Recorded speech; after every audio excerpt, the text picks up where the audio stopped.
Dituk Masoret HaMikra, Parashat V'ychi 6, the references to Perek Nun, Pasuk Yod Tet, the end of that Pasuk, Ki hatahat Elohim ani. Yosef is talking to his brothers, and he uses the term hatahat Elohim. The nikud under the hay is hataf fatah. And there's some disagreement because of that between Onkelos, the Sadia Gaon, and who interpreted one way, and Rashi, who interpreted it something different. Onkelos writes, Are dahala dashem ana. He says, ki, he uses the word ki as because.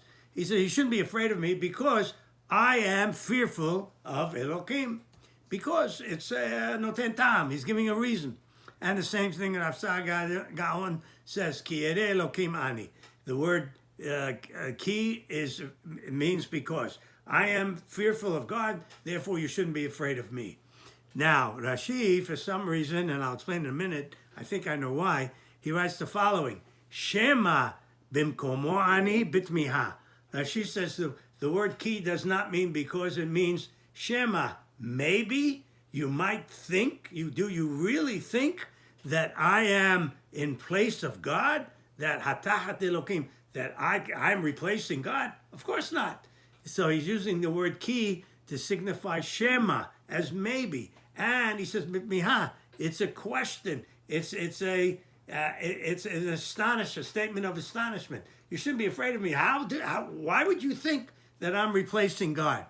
Now maybe the reason she changes the explanation from Onkelos in this case is because there's a hataf fatah under the hay.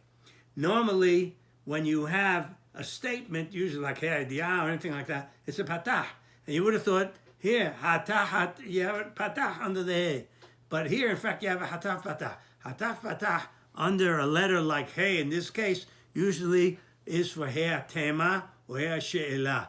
When you have a hey signifying the beginning of a question or an astonishment, a statement of astonishment, it's a hataf patah. So maybe that's why Rashi says, I don't think it is a statement of, that because that's what it is. The word ki means because here. He says, I think it's Shema. Maybe. How would you even think that? Would you really believe that I'm taking God's place? And it's a question. It's a question of astonishment. And then maybe he's saying that because there's hataf fatah under the he, which normally signifies he she'elah, he tema. As he says, bitmiah. He says the statement should be read as a question. Ki hatahat Elohim ani. That's the way it should be read.